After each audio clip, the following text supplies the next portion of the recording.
On this week's edition of New York Now, a new step in the Cuomo impeachment probe. We'll have details and chat later with Politico's Bill Mahoney. Then, restaurants want lawmakers to come back to Albany after a crucial lifeline was scrapped last week by the state. Join us for a deep dive. And Republicans now have a presumptive nominee in next year's race for governor. Daryl Camp has details, and we'll sit down with State Republican Chairman Nick Langworthy on their strategy heading into next year. I'm Dan Clark, and this is New York Now. Today, the Senate majority will pass legislation. We will pass a law prohibiting it, and we will take them to court challenging it. Get another stand for New York. Welcome to this week's edition of New York Now. I'm Dan Clark. The impeachment investigation into Governor Andrew Cuomo took a new turn this week, with lawmakers saying they'll now issue subpoenas as part of the inquiry. If you're not familiar, a subpoena is issued when someone doesn't provide information voluntarily. So if someone doesn't hand over a document when they're asked, or refuse to sit for an interview, they can be forced to by a subpoena. And we don't know who the Assembly Judiciary Committee will subpoena as part of the investigation, or what they're looking for. But we do know that the impeachment probe is not close to wrapping up. Assemblymember Tom Abbinati is a member of that committee and said this after they met this week behind closed doors. So we're not getting close to the end yet. Oh no, not yet. No. This is. Look, let's face it. We've given them a huge task. Right. There's a lot of issues for them to look at. They've already received thousands and thousands of pages of documents. They've already spoken to numerous witnesses, and so now they're in the process of sorting through all of this. So we don't really know much more about the investigation at this point, and we'll talk more about that later on the show with Politico's Bill Mahoney. But first, it's no secret that restaurants struggled to stay open through the pandemic, and many just closed altogether. But those that stayed open still have a lot of ground to make up as things get back to normal. And they were dealt a major setback last week when the state ended a crucial lifeline for the industry with just 24 hours notice. Now they're calling on lawmakers to return to Albany and bring it back. Take a look. When Governor Andrew Cuomo said last week that the COVID emergency was over in New York, many saw it as a renaissance for the state's economy after more than a year of hardship. Life is not about going back. Life is about going forward. And we've learned a lot since last year. We've learned many lessons during COVID. So we're not going to just rebuild, we're going to reimagine New York.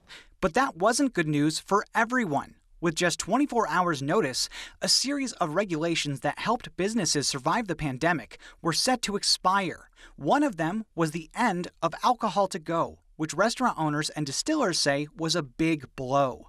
Melissa Fleischute is the president of the New York State Restaurant Association. So I think a lot of people were taken aback and had purchased their supplies to keep providing alcohol to go. So it definitely caused some shockwaves in the industry when it disappeared within, 24-hour notice. When the pandemic started, restaurants were forced to shut down except for takeout and delivery. And alcohol to go was a huge Hail Mary for those businesses.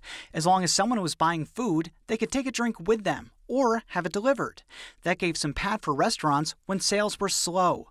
Dominic Pernomo owns Yono's, a restaurant in Albany. Certainly having that lifeline, an additional revenue stream, was instrumental to not only our restaurant but many others. There were some restaurants that strictly existed on takeout, so for them it was an even bigger asset. For many restaurants, like Yono's, the end of the COVID emergency doesn't signal a return to normal. Owners say people aren't coming out to eat like they did before the pandemic, so their numbers are down. And now, restaurants are facing new challenges as they try to get back on their feet. Here's Fleischute again. The other thing that they're facing is a huge increase in costs. A lot of the supply chain it's not broken, it's just bent at this point. So, waiting for those supplies to come back online is driving price up. So every little bit helps. And for some businesses that sell booze, alcohol to go barely made a dent. But for others, it's been a lifeline. Yankee Distillers owner Matthew Jagger says alcohol to go made up about 30% of his revenue. We want the best thing for all of the businesses that might be affected. We want the best thing for all of the residents of New York State. We want this to be over. But this is a thing that it's taken our legs out from under us right now, and it's disheartening to say the least. But it's also not entirely Cuomo's fault. The state legislature was considering a bill that would have extended alcohol to go for at least another year. Lawmakers knew it would expire if they didn't pass the bill. But Democrats left Albany in June without acting on the legislation and without saying why. That didn't sit well with restaurant owners, like Vic Christopher, who owns a few restaurants in the capital region. I imagine people would say that you didn't have this option before the pandemic and things were going okay, maybe. I mean, it depends on the restaurant. So post-pandemic, why should it be different? Why should you have these additional options? Because people discovered outdoor dining in urban areas for the first time last summer because of the pandemic. And right now we have an empty restaurant and everybody's outside on Broadway because the culture has changed. And the way that this legislation did not advance, coinciding with the end of the emergency declaration by the governor's office, caused for a very abrupt stop with about 24 hours notice, and in which that restaurants now have to change their business models immediately, overnight. While we're elated that the state of emergency is over, my biggest frustration lies with the ineptitude of the leadership in the legislature. It makes sense. It makes too much sense, which I think is probably why they were trying to find something wrong with it. But it was working great for 16 months. So now all of a sudden, why bring an end to it?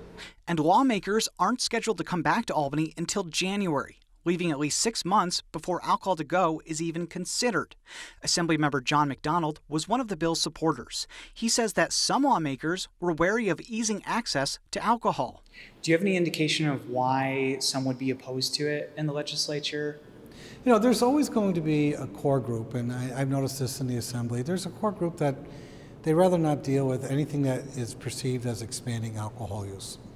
But the interesting part is that this effort really, number one, pretty much saved a lot of restaurants. Number two, was immensely popular. And number three, quite frankly, I make the argument, it's much more responsible to pick up a drink and bring it home and drink it at home versus having it with your meal and then getting in a car and driving home. So I think people saw the logic behind it and said, geez, why didn't we do this before? On the other side of the issue is the liquor store lobby, which restaurant owners and distillers blame for the bill's breakdown. The State Liquor Store Association declined to comment for this story, but has said that extending alcohol to go would blunt their business. But supporters of the bill aren't buying it. Here's Christopher again. I think at this point, if you're looking at New York State economics as a whole, you're not really feeling bad for the liquor stores right now. They had a phenomenal year. So let's get together and take care of the independent restaurants. And Flyshoot from the State Restaurant Association. From what we understand, they were up 20 to 30% last year while we had takeout and alcohol to go for takeout and delivery. So, this is a win-win-win for the consumer and for the restaurant industry, and it's certainly not a loss for the liquor stores. So we encourage them to pass it. In the meantime, restaurant owners are doing whatever they can to stay in the black, but that's easier said than done. Pernomo from Yono's says that for many restaurants, there's a lot of ground to make up as the COVID pandemic comes to a close. But the reality is, we did 50% of the revenue of 2019 and 2020. We have a 6-figure deficit that we need to dig out of, and it's going to take everything that we can get as far as revenue streams to come in. And Republicans are now also calling on Democrats to come back to Albany and reinstate alcohol to go. But so far, there's been no sign of a plan to return. And speaking of Republicans, party leaders were in Albany this week to hear from potential candidates for governor in next year's election. Daryl Camp is here with more. Daryl. That is correct. Republican county chairs met in Albany on Monday, where they heard from candidates for a number of seats, but most of the focus was on the gubernatorial candidates. They held a straw poll after those candidates spoke, which ended with Congressman Lee Zeldin getting 85% of the weighted vote. Zeldin said that the governor is in a vulnerable position going into 2022. Here is a look at his frame of mind moving forward. Andrew Cuomo is being stubborn and saying that he's not going to resign. He's holding a fundraiser, and he, at this point, is our opponent for next year. And we are running against Andrew Cuomo. We are running against the failed liberal policies of one-party Democrat rule. I want balance in Albany. We're advocating for balance, political balance, geographic balance. Our state needs it. In order to save our state, we need that balance. So we also talked to Nick Langworthy afterwards, and he said that Zeldin's going to be like the franchise quarterback, to use a sports analogy, and everyone is building the team for the rest of the ticket around him. He actually talked about the supermajorities in both houses, and he's like, hey, we want to avoid a primary because we're all we've got. So if we're divided, the resources are going to be split, and we won't be able to claim the houses back in the state legislature. I know that we're going to hear from him later on in the show, but I'm curious as to whether or not he is underestimating the importance of a primary.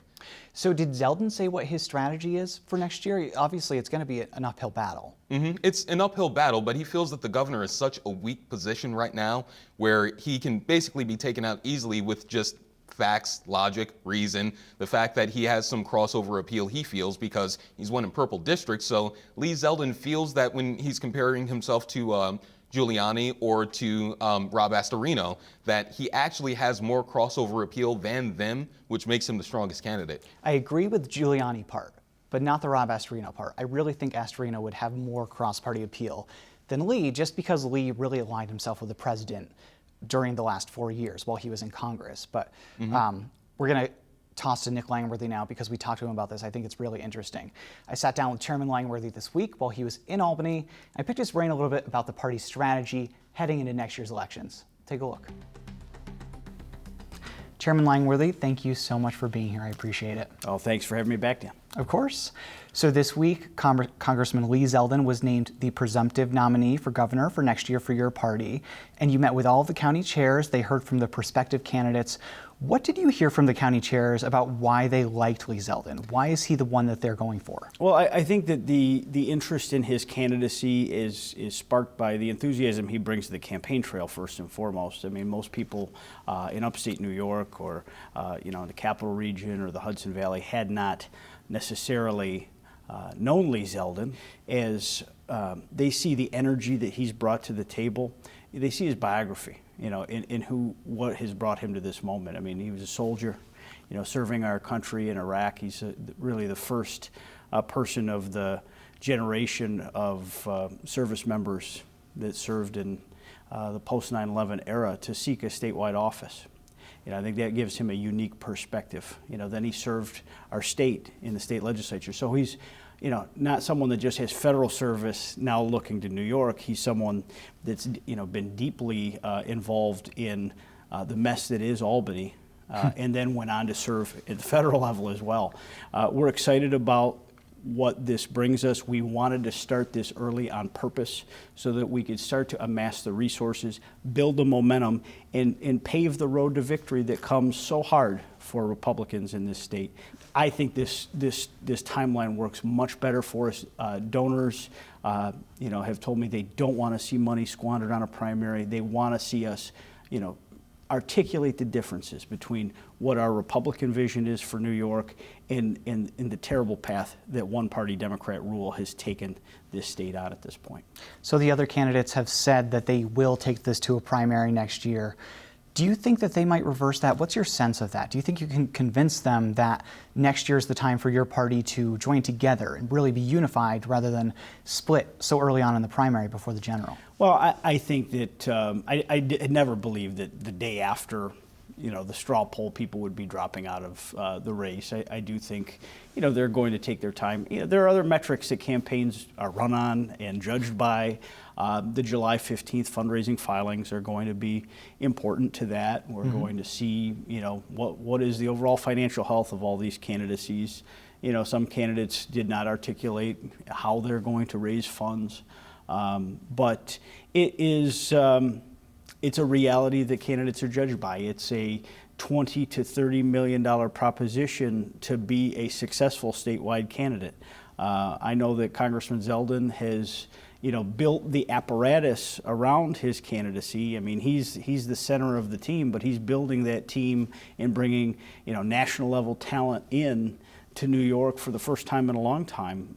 People are looking at this as I travel in my role in the RNC and other places. I'm getting an awful lot of intrigued phone calls from people that have not necessarily taken New York statewide politics seriously in a long time. Assuming Lee is the nominee, or I guess for any Republican candidate in the state, What do you think the strategy is going into next year's election cycle? Obviously, the last election cycle was not so great for Republicans in the state Senate.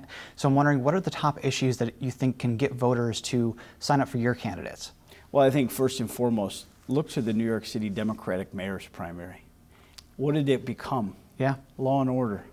We've been singing this to high heaven as Republicans in this state.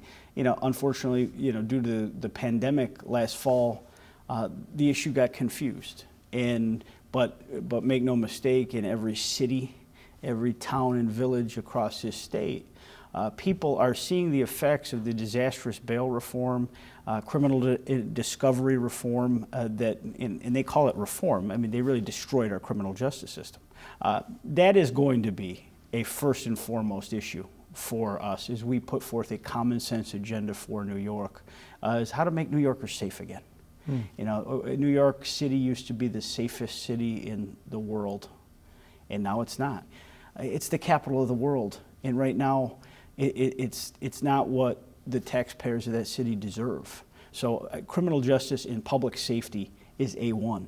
A2 is really making the state affordable again. That's the heart of it. I think that's the thing, especially people upstate, I mean downstate too. You can't afford to start a life here for a lot of people, especially people just entering the job market. We have an awful lot of people that I come across, people in my personal life, but that are looking elsewhere, and have taken this time during the pandemic to do a lot of reflection as to, why am I here? We have to cauterize the wound. We have to stop the bleeding. We have to keep our people here, keep our families together. And the Republican Party in the state of New York is going to put together the best ticket we've run since 1994 that's running on a common sense agenda that can bring people together of all party affiliations. We know that we can't run with some right-wing agenda that's, has, any sort of extreme tendencies. This has to be about common sense. Let's get back to a centrist government that can, lower the costs, lower the regulatory burdens, and keep people here and actually attract talent, attract businesses, attract opportunity. I mean, it's failure after failure. Andrew Cuomo has left a trail of economic tears that we are going to make sure that the people of the state understand how badly he has failed in terms of building this economy, and he's squandered so much of their money in the process. So the issues of public safety and the issues of cost of living, they aren't new issues this election cycle. We had the same thing in 2020, but we did see Republicans lose in the state Senate. What do you think is different here that can give your candidates the leg up? Well, we're in for redistricting first and foremost. Oh, true, yes. So that's going to be between us in a new set of maps. So we're gonna see where that is. But no matter where it is, we're going to be fighting for votes. We are putting together candidates, hopefully, in every single one of those seats.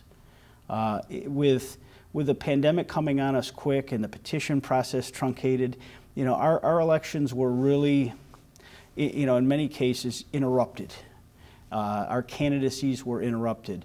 And, we were in a minority. We had gotten beaten back in 2018. And that's what led me to run for the state chairmanship, because I saw a party that after it got absolutely shellacked and lost 9 seats in the state Senate, we didn't know how to respond. Mm-hmm. We didn't know how to get up and go fight again. And I think we've restored the fighting spirit to the Republican Party in the state. And, I think the Zeldin candidacy has demonstrated that. Our candidates are tougher. They're willing to, throw the punches and call out the hypocrisy that goes on, in our state capitol and our state government.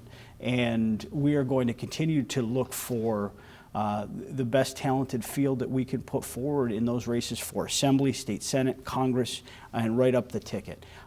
Building that team, putting a youthful face forward, I think is very important for us. Finding that next generation of leaders that can say, this isn't about the way things were. This is about the way things need to be going forward.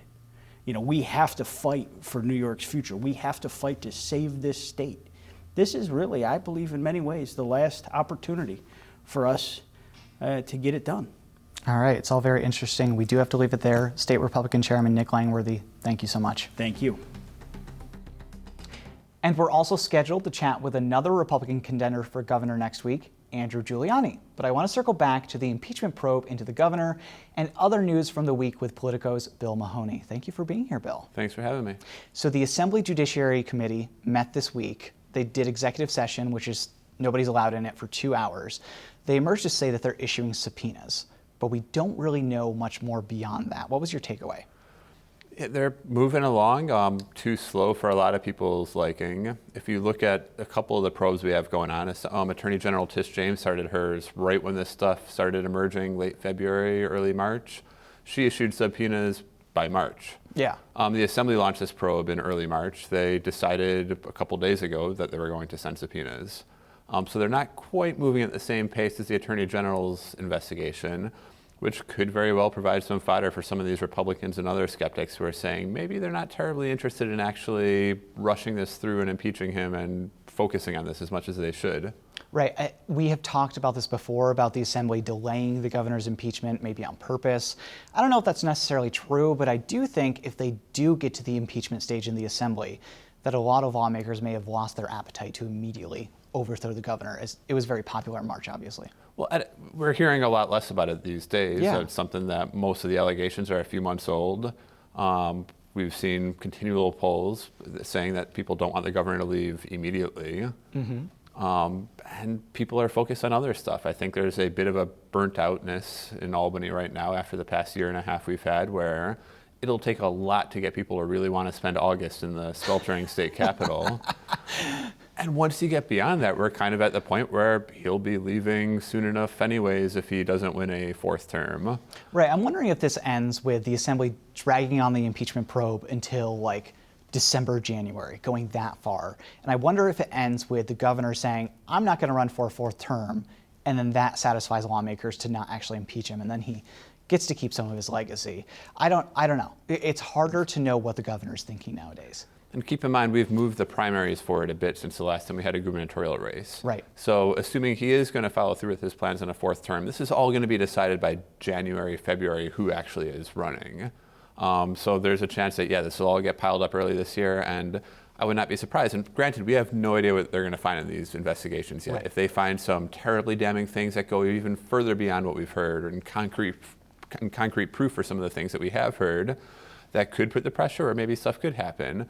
But if it's more like confirming what we have heard to some degree, but without really adding anything new to the mix, it would not be terribly stunning if legislators are just, yeah, let's ride this out for a year and see who wins to succeed him in 2022. Exactly. You asked or maybe he'll find some way to just keep on carrying on and be the candidate himself. Wouldn't be surprised. But you asked a really interesting question this week to the Judiciary Chairman, Chuck Levine. He didn't answer, obviously, but you asked, what do you consider an impeachable offense, to Chuck Levine, which is going to be really crucial if the Assembly takes it up, because I don't think it's defined in the Constitution. No, the federal Constitution, everybody who's paid attention to national politics the past few decades knows by now that it has this language about high crimes and misdemeanors and stuff like that, which you can debate what that means, but that is a definition. New York, if you go back to the original Constitution, their impeachable offense was mal, M-A-L. No real definition, but there was something in there, but that fell off by the 1840s.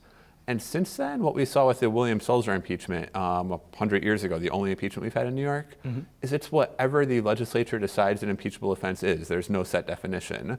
So if they decide that there's some misdeeds by him, there's no set definition for them to work off of. And they'll have to decide, to me personally, every single member of the legislature is what he did an impeachable offense. And that could wind up becoming the defining question of Albany a few months from now. I think it will, because when you're looking at a criminal inquiry, there is a line that you cross when you say, I'm investigating and now I have the evidence to charge someone with this crime that is defined this way in statute. And I'm wondering if members of the Assembly that have tried to back him in recent months may point to the stuff that comes out of the investigation and say, that doesn't rise to an impeachable offense for me. I think they'll cover by saying, I think it's wrong what he did, but I'm not going to vote him out of office. I don't know where they end with that, though. Yeah, we'll have to see. And the other point is, any impeachment, granted during the summer, they're not doing a whole lot else in the Capitol, but if this is the type of thing that gets dragged until January or February, it will completely derail government for a couple of months. Yes. Nobody will focus on passing any of their policy items.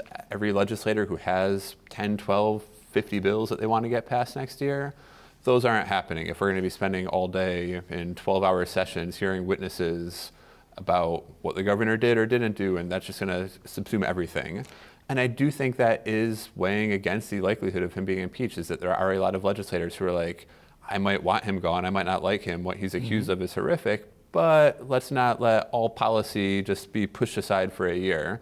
And I think what we've seen so far is that is weighing on a lot of legislators' minds. They have projects, they have goals, things that they don't want to be distracted from getting done. And during an election year, I bet there is not so much appetite for lawmakers to not pass the bills that they can then run on later in the year.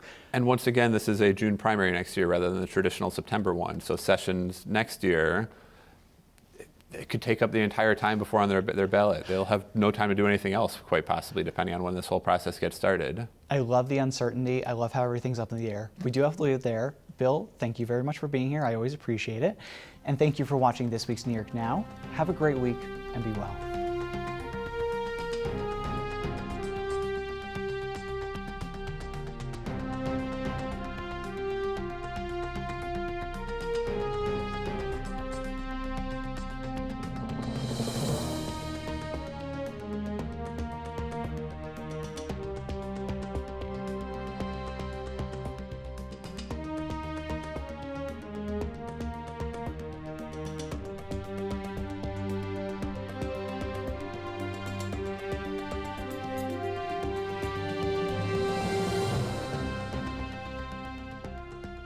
Funding for New York Now is provided by WNET. And by the Dominic Ferrioli Foundation.